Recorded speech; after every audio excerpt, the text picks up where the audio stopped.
Yes दोस्तों, ये आ गया मेरे स्क्रीन पे क्वेश्चन नंबर 31। आपने भी नोट्स ओपन कर ली होगी। Question 31 page 91। So I am reading from here. Question 31, X, an employee of ABC company gets the following emoluments and benefits। अब ये वर्ड एक इंग्लिश का आप डिक्शनरी में देखेंगे तो emoluments and benefits यानी सैलरीज, राइट, और कुछ उसको जो बेनिफिट्स मिलते हैं कंपनी से, वो बेनिफिट एम्प्लॉय के लिए है और एम्प्लॉयर के लिए वो कॉस्ट है। ध्यान रखना, any benefit given to the employee, any facility given to the employee, any allowances bonus given to the employee is cost to the organisation और कॉस्ट टू द एम्प्लॉयर। और हमको लेबर कॉस्ट में interest है, यानी employer के angle से employer को खर्चा कितना लगता है वो देखना है हमको। उसकी बेसिक पे है 10,000 पर मंथ, डीएनएस अलाउंस है 2,000 पर मंथ। डीएनएस अलाउंस हमने बात की थी, महंगाई भत्ता। फिर bonus is 20% of salary and DA. Salary and DA ने basic salary plus DA. Other allowances कुछ हैं 2,500 पर मंथ। फिर employers contribution to PF. PF आप लोगों ने सुना होगा, प्रोविडेंट फंड। एक रिटायरमेंट बेनिफिट प्लान रहता है, उसको प्रोविडेंट फंड बोलते हैं। तो उसमें एम्प्लॉई भी कंट्रीब्यूट करता है अपनी जेब से और एम्प्लॉयर भी कंट्रीब्यूट करता है। तो एम्प्लॉयर जो पैसा जमा करता है एम्प्लॉई के प्रोविडेंट फंड अकाउंट में, उसको ईपीएफ भी बोलते हैं। शॉर्ट में ईपीएफ यानी एम्प्लॉइज प्रोविडेंट फंड अकाउंट। तो कुछ पैसा एम्प्लॉयर अपनी जेब से डालता है, कुछ पैसा एम्प्लॉई अपनी जेब से डालता है, और वो पैसा रिटायरमेंट के लिए जमा होते रहता है, उसमें इंटरेस्ट मिलता रहता है एम्प्लॉई को। आपने इनकम टैक्स में उससे रिलेटेड सेक्शंस पढ़े होंगे। तो एम्प्लॉयर जो पैसा जमा करने वाला है एम्प्लॉय के अकाउंट में, वो एम्प्लॉयर के लिए क्या हुई? कॉस्ट हुई ना। It's a cost for hiring that employee. तो उसके लिए वो एम्प्लॉय कॉस्ट या लेबर कॉस्ट हुई, तो वो ये कॉस्ट है। Employer's contribution to PF is a cost to the employer, क्योंकि पैसे मिलने वाले किसको है वो रिटायरमेंट के बाद? एम्प्लॉई को मिलने वाले, एम्प्लॉयर को नहीं। वो है 10% of salary and DA. Now X ये एम्प्लॉय का नाम था दोस्तों। X is an employee of ABC company. X works for 2,400 hours per annum। अब यहां पर एनम दिया है, उसका एक साल में उसने कितना काम किया, out of which 400 hours are non productive and treated as normal idle time. अब मैंने ये क्यों पॉइंट आउट किया कि 2,400 आवर्स पर एनम है, ऊपर सैलरी शायद देखो बेसिक पे क्या दिए, पर मंथ, और इनका तो ध्यान रखना ही है, वो पर मंथ डेटा है, नीचे पर एनम डेटा है, वो दोनों को एक लेवल पे लाना पड़ेगा आपको। और 2,400 में से 400 hours is non productive, normal idle time है, वो नॉर्मल आइडल टाइम है। You are required to find out the effective hourly cost of employee X. ये इफेक्टिव आवरली कॉस्ट या इफेक्टिव वेज रेट, ये सब एक ही है। Effective hourly cost of employee X, यानी कंपनी के लिए एम्प्लॉय एक्स को हायर करने का इफेक्टिवली 1 आवर का खर्चा कितना लगा, तो वो that is an earning for employee and cost to the employer. अब दोस्तों ये सिंपल क्वेश्चन है, इसमें एम्प्लॉय एक्स के लिए जो जो खर्चा कंपनी को लगा है वो सब हम ऐड करेंगे एक साल का खर्चा दोस्तों, सभी डेटा को एक साल पे कन्वर्ट करेंगे और डिवाइडेड बाय इफेक्टिव आवर्स करेंगे। ये इफेक्टिव आवरली रेट का मतलब ही इन्फ्लेटेड रेट भी होता है दोस्तों।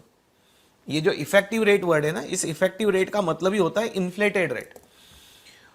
तो इफेक्टिव आवर्स आप देख सकते हैं नीचे पैराग्राफ में, 2,400 आवर्स उसने काम किया, उसमें से 400 hours is normal idle time. और ये हमको पहले से शायद पता है कि 400 आवर्स वेस्ट होने वाले, आपको दिए हैं। तो हम डिनोमिनेटर में क्या करेंगे, 2,000 आवर्स लेंगे, यानी 2,400 आवर्स माइनस 400। वही सब्जी वाले का एग्जांपल मैंने जो आपको परमानेंट देके रखा है कि डिनोमिनेटर में आप इफेक्टिव टाइम लेंगे तो नेचुरली रेट बढ़ जाएगा। तो एकदम सिंपल क्वेश्चन है। न्यूमरेटर में एम्प्लॉय की कॉस्ट निकालेंगे, यानी एक स्टेटमेंट फॉर्मेट में निकालेंगे एक साल की कॉस्ट, उसको डिवाइडेड बाय इफेक्टिव आवर्स करेंगे 2,000 और आपको मिल जाएगी effective hourly cost. That's all. तो लिखना चालू करो दोस्तों, सिंपल क्वेश्चन है ये। Right down question 31 by 91। Statement showing calculation of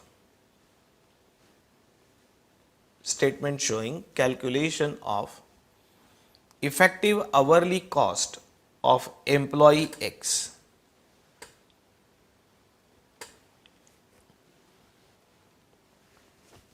Statement showing calculation of effective hourly cost of employee X, particulars rupees। अब वहां से एक एक डेटा लेते जाना है, सिर्फ एनुअल में कन्वर्ट करना है। क्योंकि टाइम स्पेंट एनुअल दिया है, या फिर सभी डेटा को मंथली में कन्वर्ट करो, दो में से कोई भी एक काम करो, आंसर वही रहेगा।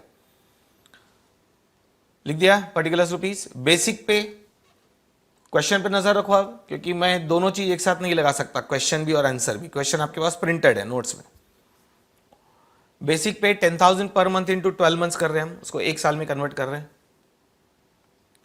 यानी 1,20,000। डीएनएस अलाउंस भी एम्प्लॉयर एम्प्लॉई को देता है, डीए बोलते हैं हम उसको, डीएनएस अलाउंस। कल हुई थी बात इसकी। 2,000 per month into 12 months, 2,000 per month into 12 months, 24,000। इसकी हम सब टोटल लेंगे, कुछ कारण है, दोनों की टोटल ले लो, उसको बुलाओ सब टोटल। अब ये क्यों ली हमने बीच में से टोटल? बीच बीच में आप यदि टोटल लेते रहेंगे तो उसको हम सब टोटल बुलाते हैं। क्यों ली? क्योंकि आगे कुछ खर्चे दिए हैं जो जिसका percentage based on salary plus दिए है। सैलरी यानी बेसिक सैलरी प्लस दिए, यानी कुछ कैलकुलेशन है जो हमको इस अमाउंट पे करना है, सैलरी प्लस दिए, इसलिए टोटल ले ली तो इजी पड़ेगा आगे का कैलकुलेशन। जैसे अगला आइटम क्या है? बोनस। बोनस देखो 20% ऑफ सैलरी एंड डीए बोला है, तो बोनस दैट इज 1,44,000 इंटू 20% कर दो उसको, 1,44,000 इंटू 20%। डन। लिखते भी जाओ और समझते भी जाओ, सिंपल क्वेश्चन है ये। 28,800, राइट। अब कभी कभी कुछ स्टूडेंट्स ऐसी क्वेरी कर लेते हैं कि सर ऊपर तो आपने 12 से मल्टीप्लाई किया, इसको नीचे इसको भी 12 से मल्टीप्लाई करने को होना था, ऐसा कुछ लोग बोलते। तो दोस्तों ये आपने 1,44,000 का 20% लिया है ना, 1,44,000 फिगर शायद एनुअल है, तो ऑलरेडी एनुअल फिगर का 20% लिया, तो उसको और 12 से मल्टीप्लाई करने की जरूरत नहीं है, नहीं तो 12 साल का हो जाएगा वो। समझ में आया आपके? यदि आपको इंटू 12 करना है तो फिर ये आप सैलरी 10,000 और डीए 2,000, तो फिर आप यहां कितना लो? 12,000 लो, ये एक महीने का हुआ, इंटू 20%, फिर इंटू 12 मंथ्स करना, बराबर है। चलो आगे, other allowances. Other allowances calculation 2,500 per month into 12 months. Other allowances 2,500 per month into 12 months. तो 30,000 आ गए। फिर employers contribution to PF provident fund, right, employer's contribution to PF. वो आपको 10% ऑफ सैलरी एंड डीए दिया है, तो मैं कैलकुलेशन दिखा रहा हूं। 10% ऑफ 1,44,000, 10% ऑफ 1,44,000,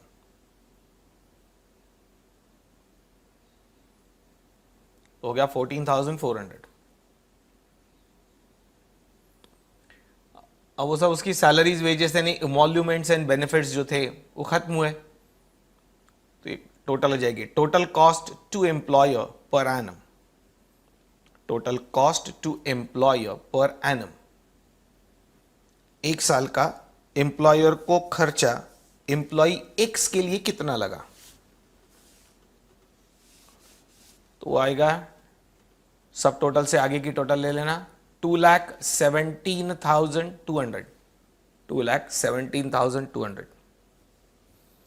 दोस्तों इसको कंपनी में, कॉर्पोरेट वर्ल्ड में C2C कॉन्सेप्ट बोलते हैं, यानी आपको जब सीए बनेगा पैकेज ऑफर करेगी कंपनी, तो सपोज कंपनी ने बोला कि 12 लाख पर एनम C2C, तो CTC यानी कॉस्ट टू कंपनी, CTC का मतलब होता है, यानी 12 lakh is cost to the company, तो उसमें कंपनी ने सभी बेनिफिट्स आपको जो भी मिलने वाले, इवन ट्रांसपोर्टेशन आपको फैसिलिटी देती होंगी तो वो भी इंक्लूड कर लिया होगा, हाउस रेंट अलाउंस देती होंगी तो वो भी इंक्लूड कर लिया, सब कुछ कर लिया, that is cost to company.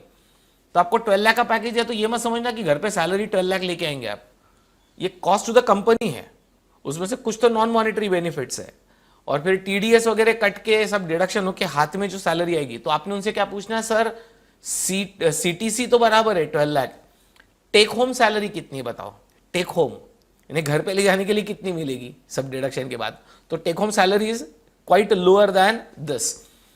ये सीए पास होने की बात बोल रहा हूं, ये सीटीसी यानी कॉस्ट टू कंपनी, तो ये 2,17,200 is cost to the company. For employee X for an year.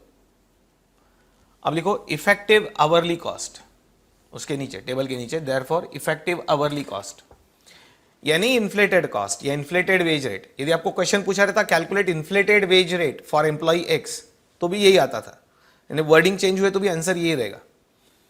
So therefore effective hourly cost is equal to total cost divided by effective hours is equal to total cost divided by effective hours is equal to numerator में 2,17,200 divided by